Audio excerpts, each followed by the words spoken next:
ஆரண்ய காண்டம் இத்துடன் முடிவடைகிறது. கடைசியில் சிறிது வினாக்களை கேட்கிறேன். ஆரண்ய காண்டம் பகுதி 3. மாரீசன் ஒரு பொன்னிற மானாக மாறி ஆசிரமத்தை சுற்றி சுற்றி வந்தான். மற்ற மான்களை விட மிகவும் அழகானதாகவும் புதுமையானதாகவும் இருந்த அந்த மாய மானை பார்த்து சீதை அதை கட்டிப்பிடித்து விளையாட ஆசைப்பட்டாள். அது அவளுடைய கையில் சிக்காமல் இங்கும் அங்கும் ஓடியது. அப்படியே அது ஆசிரமத்தை விட்டு வெளியே ஓடியது. அந்த மாயமானை பிடிக்க முடியாத சீதை உடனே ராமனை அழைத்து அந்த மானை பிடித்து தரும்படி கேட்டாள். இதுவரையிலும் தாங்கள் கண்டறிந்திராத புதிய மானொன்றை பார்த்து அவர்கள் இருவரும் பூரிப்படைந்தனர். துள்ளி குதித்து இங்கும் அங்கும் அது ஓடியதில் நாட்டிய கலை நிறைந்திருந்தது. அதன் மேனியில் அமைந்திருந்த கவர்ச்சிகரமான நிறங்களும் புள்ளிகளும் பரவசமூட்டுவனவாக இருந்தன. தவம்புரிய வந்திருந்த தம்பதிகளின் உள்ளத்தை அந்த மிருகம் அடியோடு கவர்ந்து விட்டது. காண்பதற்கரிய அந்த மானை கட்டிப்பிடிக்க வேண்டும், பிறகு அதை தங்களுக்கு சொந்தமாக்க வேண்டும் என்று இருவரும் ஏகோபித்து தீர்மானித்தனர். துரத்தி சென்று கூடுமானால் இவ்விலங்கை உயிரோடு பிடியுங்கள் என்று சீதை தன் கணவனிடம் வேண்டினாள். ராமனும் அதற்கு இணங்கி, லட்சுமணா, சீதைக்கு நீ காவலிரு, ஏமாற்றும் இந்த மானை நான் ஒரு கை பார்த்து விட்டு வருகிறேன் என்று பலத்த குரலில் கூறிவிட்டு ராமன் அதன் பின்னால் ஓடினான். அந்த மானோ ஒருவேளை அது தயங்கி நிற்கும், அடுத்த வேளை அது அம்பு போன்று முன்னோக்கி பாயும். இப்பொழுது கைக்கு அகப்படுவது போல அண்மையில் நிற்கும், அடுத்த வேளையில் அது சேய்மையில் காட்சி கொடுக்கும். விதவிதமான பாங்குகளிலே அது ராமனை ஏமாற்றி அவனுடைய வனவாச குடிலிருந்தும் நெடுந்தூரத்திற்கு அப்பால் அவனை கவர்ந்து இழுத்து கொண்டு போய்விட்டது. தன்னை மயக்கி அந்த மானை பின்தொடர்ந்த ராமன் ஓடி ஓடி சலித்து போனான். பின்பு அவன் இலக்கு பிசகாத அம்பு ஒன்றை அவன் அந்த மானின் மீது எய்தான். அக்கணமே மான் மாயமாக மறைந்து போயிற்று. அதற்கு பதிலாக மாரீசன் மாய்ந்து வீழ்ந்தான். ஆனால் வீழ்வதற்கு முன்பு அவன் ஆ சீதா, ஆ லட்சுமணா என்று வனமெங்கும் எதிரொலிக்கும்படி உரத்த குரலில் கத்தினான். அப்படி கத்தியவன் மற்றொரு சூழ்ச்சியையும் செய்தான். அதாவது ராமனின் குரலை போன்றே அவன் கத்தினான். ஏனெனில் கேட்பவர்கள் ராமன் கத்துகிறான் என்று நினைப்பதற்காக அவன் இந்த சூழ்ச்சியை கையாண்டான். உதவியை நாடி ராமன் கத்தியது ஆவலுடன் காத்திருந்த சீதையின் காதில் விழுந்தது. அக்கணமே அவன் லட்சுமணனை விரைந்து சென்று காப்பாற்றும்படி பதட்டத்துடன் கூறினாள். அவன் தன் தமையனுக்கு உதவி புரிய அப்பொழுதே ஓட வேண்டும் என்று பதபதப்புடன் சீதை வேண்டினாள். ஆனால் லட்சுமணனோ தன் தமையனின் ஆணைப்படி அசையாது அங்கேயே நின்று கொண்டிருந்தான். இதனை கண்ட சீதை மிகவும் கோபமுற்று, சுமித்திரையின் மைந்தா, என் கணவனின் தோழன் போன்று பாசாங்கு பண்ணிக்கொண்டு நீ வனத்துக்கு வந்திருக்கிறாய். பின்பு அவன் ஆபத்தில் அகப்பட்டு கொண்டு இருக்கிற போது அவன் ஆபத்தை வரவேற்பவன் போன்று நீ காணப்படுகிறாய். உன் தமையன் செத்து ஒழிய வேண்டும் என்பது உன்னுடைய நோக்கமா? என் மீது நீ ஏதாவது வழுவிய கருத்து வைத்திருக்கிறாயா? இப்படியெல்லாம் அக்கோபத்துடன் அவள் லட்சுமணனை நோக்கி சாடினாள். லட்சுமணன் கரங்களால் தன் காதுகளை பொத்திக் கொண்டான். அம்மா, தயை கூர்ந்து அமைதியுடன் இருங்கள். ராமனை எதிர்க்க வல்லமை வாய்ந்தவன் யாருமே இவ்வுலகில் இல்லை. பத்திரமாக அவர் திரும்பி வந்து விடுவார். ஆதலால் நீங்கள் அமைதியாக இருங்கள். இது யாரோ ராட்சசனுடைய சூழ்ச்சி. தமக்கு காவல் இருக்கும்படி என் தமையன் என்னை நிறுத்தி வைத்திருக்கிறார். அவர் ஆணைப்படி நடக்க நான் கடமைப்பட்டிருக்கிறேன். இப்போது மேலும் சீதைக்கு சினமும் சோகமும் கொதித்தெழுந்தன. ராமன் ஆங்கு அழிந்துபட்டு போய்க் கொண்டிருக்கிறான். அவர் ஆணைப்படி நீ இங்கே காத்திருப்பேன் என்று கூறுகிறாய். அவருடைய அழிவுக்காகத்தான் நீ இங்கே காத்திருக்கிறாய். நீ உடனே விரைந்து சென்று ராமனை காப்பாற்றவிட்டால் நான் இந்த கோதாவரிக்குள் குதித்து என்னை மாய்த்து கொள்வேன். சீதை தன்னை திட்டுவதை கேட்டு கலக்கமடைந்த லட்சுமணன் சீதையை சுற்றி ஒரு கோடு வரைந்தான். தாயே, எந்த சூழலிலும் தாங்கள் இந்த கோட்டை தாண்டி வெளியே வரக்கூடாது. நான் உடனே அண்ணனை கூட்டி வருகிறேன் என்று கூறிவிட்டு வேகத்தில் அங்கிருந்து புறப்பட்டான். இந்த சந்தர்ப்பத்திற்காகத்தான் ராவணன் காத்து கொண்டிருந்தான். மறைவிடத்தில் ஒளிந்திருந்து பார்த்து கொண்டிருந்த ராவணன் தன் திட்டம் பலிக்கப் போவதை எண்ணி மகிழ்ச்சியடைந்தான். ஒரு முனிவரைப் போல வேடம் எடுத்தான். காவி உடையணிந்து பிச்சை பாத்திரம் கையிலேந்தி ஆசிரமத்தின் அருகில் வந்தபோது லட்சுமணன் வரைந்த கோட்டை அவனால் தாண்ட முடியவில்லை. கோட்டின் வெளியே நின்று கொண்டு சீதையை பிச்சை போடும்படி கேட்டான். சீதையோ கோட்டுக்கு அப்பால் நின்று கொண்டு பிச்சை கொடுக்க சென்றபோது கோட்டை தாண்டி வந்து தனக்கு பிச்சை தரும்படி கேட்டுக்கொண்டார் முனிவர். நீங்கள் மூவரும் யார் என்று அந்த முனிவர் சீதையிடம் கேட்டார்.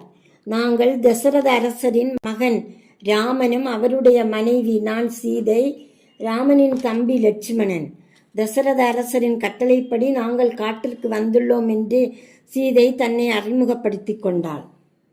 அவரை முனிவர் என்று கருதி சீதை உணவை கொடுப்பதற்காக லட்சுமணன் வரைந்த கோட்டை தாண்டி முனிவரின் பக்கத்தில் சென்றாள்.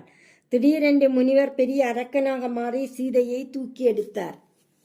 தான் லங்காபுரியின் அரசன் ராவணன் என்னை நீ மணந்து கொள்ள வேண்டும் என்று கூறி அவளை தன் விமானத்தில் தூக்கி எடுத்து போட்டுக்கொண்டு பறக்கத் தொடங்கினான்.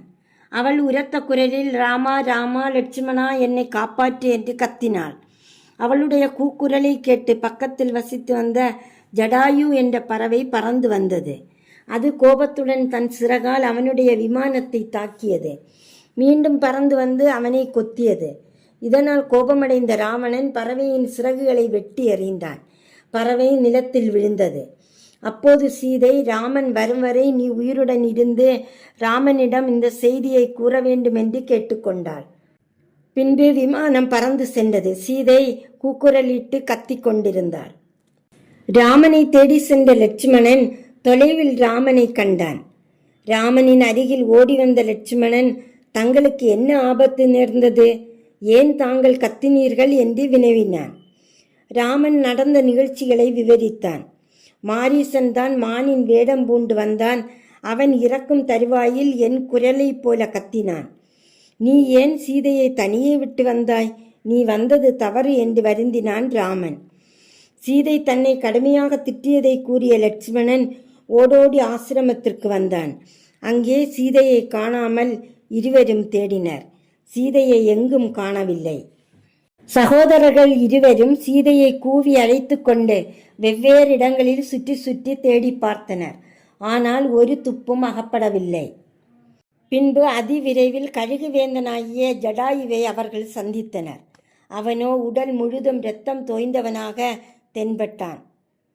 சக்தியை இழந்து வந்த பறவை எஞ்சியிருக்கிற வல்லமையெல்லாம் சேகரித்து கொண்டு தான் ராவணனோடு புரிந்த போராட்டத்தை விளக்கியது. அரை தூக்கத்தில் இருந்த என்னை சீதையின் கூக்குரல் தட்டி எழுப்பியது. பொல்லாத ராவணன் அவளை சிறை தூக்கி சென்றதை நான் கண்டேன். கணவனில்லாத வேளையில் பெண்ணொருத்தியை திருடி கொண்டு போவது வீரன் ஒருவனுடைய செயலாகுமா என்று நான் அவனை அதட்டினேன். அவனை எதிர்த்து அலகால் கொத்தவும் நகங்களால் கீறவும் செய்தேன். என் சிறகுகளையும் நகங்களையும் அவன் துண்டித்து விட்டான். சிறையெடுக்கப்பட்ட சீதை தனக்கு நேர்ந்த விபத்தை உனக்கு தெரிவிக்கும்படி என்னிடம் பரிந்து வேண்டிக் கொண்டாள். அவள் விண்ணப்பத்தை நிறைவேற்றுதல் பொருட்டே குற்றியிருட்டு நான் இங்கு உயிரோடு இருக்கிறேன். தேடி அவளை கண்டுபிடிப்பாயாக. நீ ராவணனை கொண்டு சீதையை மீட்டெடுப்பாய். இங்கனம் இயம்பிக்கொண்டு ஜடாயு உயிர் துறந்தான். அபகரிக்கப்பட்ட சீதையை காப்பாற்றுதல் பொருட்டு தன் உயிரை வழங்கினான் ஜடாயு. ஜடாயுவின் முடிவை குறித்து சகோதரர்கள் இருவரும் பெரிதும் வருந்தினர். அவனுடைய சடலத்தை தகனம் பண்ணி ஈமக்கிரியையெல்லாம் முறைப்படி செய்து முடித்தனர். அயோத்தியிலே தசரத சக்கரவர்த்தி தேக விநியோகம் செய்தபொழுது அவர்கள் ஆங்கு இருந்திருப்பின் எத்தகைய பொறுப்புடன் ஈமக்கிரியைகள் செய்திருப்பார்களோ அதே தரத்தில் ஜடாயுவுக்கு அந்த கர்மங்களை எல்லாம் செய்து நிறைவேற்றினர். இப்பொழுது சீதை மடிந்து போகவில்லை, உயிருடன் தான் இருக்கிறாள் என்ற நம்பிக்கை அவர்களுக்கு உண்டாயிற்று. பின்னர் அடர்ந்த அடவிக்குள் தென் திசையை நோக்கி அவர்கள் நுழைந்து சென்றனர். அடியடியாக அடவிக்குள் நகர்ந்து சென்ற சகோதரர்கள் சிற்சில வேளைகளில் உறுதிப்பாட்டை இழப்பவர்களானார்கள். ராமனுக்கு சோகம் வரம்பு கடந்து மேலிட்ட பொழுதெல்லாம் லட்சுமணன் அவனுக்கு ஆறுதலையும் ஊக்கத்தையும் ஊட்டுவான் ஆயினன். அப்பொழுது விபரீதமான ஜந்து ஒன்றை அவர்கள் காணலாயினர். அதற்கு கழுத்தும் தலையும் இல்லை. வயிற்றிலே அகன்ற வாயும் அதில் வெளியே நீட்டிக்கொண்டிருந்த கூரிய பற்களும் அதற்கு இருந்தன. இடையிடையே நீண்ட நாவை அது அசைத்து கொண்டிருந்தது. நெஞ்சிலே அதற்கு ஒற்றை கண் இருந்தது. அக்கண்ணின் கூரிய பார்வை பயமூட்டுவதாக இருந்தது. நகர்ந்து போவதற்கு அதற்கு கால்கள் இல்லை. ஆனால் பறவைகளையும் விலங்குகளையும் இரையாக்குவதற்கு நெடுந்தூரம் நீட்டுவதற்கான 2 கைகளை அது படைத்திருந்தது. அரிவருப்புக்குரிய அந்த ஜந்து 2 சகோதரர்களையும் 2 கரங்களில் பற்றி பிடித்து கொண்டு அவர்களை விழுங்கும் தருவாயில் இருந்தது. ஆனால் சமயோசித புத்தி படைத்திருந்த சகோதரர்கள் இருவரும் அந்த பயங்கர பிராணியினுடைய கரங்களை ஒரு கணப்பொழுதில் வெட்டி சாய்த்தனர். அச்செயலின் விளைவாக அதற்கு நேர்ந்திருந்த சாபத்திலிருந்து அது விடுதலை பெற்றது. அது ஒழுக்கத்தில் இருந்து வழுவியதன் விளைவாக இந்திரன் அதற்கு சாபம் போட்டிருந்தான். சாப விமோசனமானதும் இந்த ஜந்துவுக்கு பழைய நல்லறிவு உதயமாயிற்று. தன்னை தாக்கியவர்கள் ராமனும் லட்சுமணனுமாக இருக்கக்கூடுமோ என்று அது கேள்வி கேட்டது. கேள்வி கேட்ட விடையும் வருவதாயிற்று. அப்பொழுது அந்த ஜந்து, என்னுடைய உடலுக்கு தீ மூட்டுங்கள், அதற்கு கைமாறாக நான் உங்களுக்கு ஒன்று சொல்கிறேன் என்று அந்த ஜந்து வேண்டி கேட்டுக்கொண்டது. அதன் விருப்பத்தை சகோதரர்கள் இருவரும் நிறைவேற்றினர். சுடர்விட்டு எரிந்து கொண்டிருந்த நெருப்பினின்று கபந்தன் என்னும் பிரகாசம் வாய்ந்த வடிவம் ஒன்று வெளிக்கிளம்பிற்று. அவன் இயம்பியதாவது: ராமா, நீ சீதையை மீண்டும் பெறுவாய். அழகான பம்பா நதி கரையோரம் செல்வாயாக. அதற்கு அருகில் ரிஷிமுகம் என்னும் பாறை ஒன்று இருக்கிறது. அதன் மீது சுக்ரீவன் வசித்திருக்கிறான். அவனோடு நீ உறவு கொண்டாடு. உனக்கு தேவையாயுள்ள உதவியெல்லாம் அவன் செய்து சாதிப்பான். இப்படி சொல்லி முடித்தவுடனே கபந்தன் விண்ணுலகை நோக்கி மேலே கிளம்பினான். இப்பொழுது ராமனும் லட்சுமணனும் பம்பையை நோக்கி சென்று அதை அடைந்தனர். பம்பையோ செழிப்பின் உச்ச நிலையில் இருந்தது. கனவுலகம் போன்று அது காட்சி கொடுத்தது. அப்பக்கத்தில் மதங்க மகரிஷியின் ஆசிரமம் இருந்தது. அதனுள் சகோதரர்கள் இருவரும் நுழைந்தனர். ஆனால் அது குடிபோன இடமாக தென்பட்டது. சபரி என்னும் பெயர் படைத்திருந்த கிழவி ஒருத்தி அதற்கு காவல் இருந்தாள். அவள் நீங்களாக ஏனைய ஆசிரமவாசிகள் ஆசிரம சாசனத்தின் விளைவாக மோட்ச சாம்ராஜ்யம் பெற்றவர்கள். பழுத்த வெள்ளரிப்பழம் எப்படி கொடியில் ஒட்டியிருப்பதில்லையோ அப்படி சரீர வாழ்க்கையை அவர்கள் தாண்டியவர்களாயினர். ஆனால் ஆசிரமத்தின் குலபதி சபரிக்கு மட்டும் தனி உத்தரவளித்திருந்தார். அவளுடைய யோக பலத்தால் தசரத ராமன் வரும் வரையில் அவள் உடல் தங்கியிருந்தாள். கனி கிழங்குகளை கொண்டு அவனுக்கு அதீத சல்காரங்களை செய்து முடித்த பிறகு அவள் உடலை நீத்து விடுவாள் என்பது மகரிஷியின் ஆணை. பிறப்பில் அவள் தாழ்ந்தவள் எனினும் பண்பில் மேலோங்கி இருந்ததால் இந்த தனி சிறப்பு அவளுக்கு வாய்த்தது. தியானத்திலும் பிரார்த்தனையிலும் காலம் கழித்து வந்த சபரி ஞான கண் கொண்டு ராமனையும் லட்சுமணனையும் அடையாளம் தெரிந்து கொண்டாள். அம்மூர்த்திகள் இருவருக்கும் பரவச நிலையில் இருந்து கொண்டு அவள் வந்தனை வழிபாடுகள் செய்தாள். சகோதரர்களின் அனுகிரகத்தை பெற்றுக்கொண்டு உடலை உகுத்து அவள் பரகதியடைந்தாள். இனி சுக்ரீவனை தேடி கண்டுபிடிப்பது என்று சகோதரர்கள் இருவரும் தீர்மானித்தனர். ஆரண்ய காண்டம் இத்துடன் முடிவு பெறுகிறது. இதில் சிறிது வினாக்களை கேட்கிறேன், தெரியுமான்னு பாருங்க.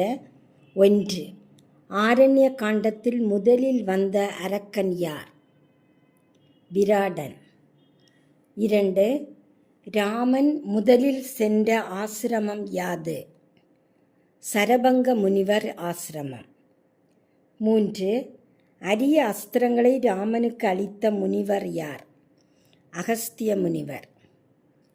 4. பஞ்சவடி எந்த நதிக்கரையில் இருந்தது? கோதாவரி. 5. ராமனை மணக்க விரும்பிய அரக்கி யார்? சூர்ப்பனகை. 6. சூர்ப்பனகையின் மூக்கையும் காதுகளையும் அறுத்து எறிந்தது யார்? லட்சுமணன். 7. மாயமானாக மாறி வந்து சீதையை ஏமாற்றியது யார்? மாரீசன். 8. சீதையை காப்பாற்ற ராவணனை தாக்கிய பறவை யாது? ஜடாயு. 9. சீதையை சுற்றி லட்சுமணன் வரைந்த கோட்டின் பெயர் யாது? லட்சுமண ரேகை. 10. மதங்க மகரிஷியின் ஆசிரமத்தில் இருந்தவர் யார்? சபரி என்ற கிழவி. இத்துடன் ஆரண்ய காண்டம் முடிவடைந்தது. இனி அடுத்தது கிஷ்கிந்தா காண்டம். உடனே பார்ப்போம். சப்ஸ்கிரைப் பண்ணாதவங்க பண்ணி வச்சுக்கோங்க. உங்கள் ஃப்ரெண்ட்ஸுக்கும் உற்றார் உறவினர்களுக்கும் ஷேர் பண்ணுங்கள். பிடிச்சிருந்துன்னா கண்டிப்பாக ஒரு லைக் போடுங்க. நன்றி. தொடரும்.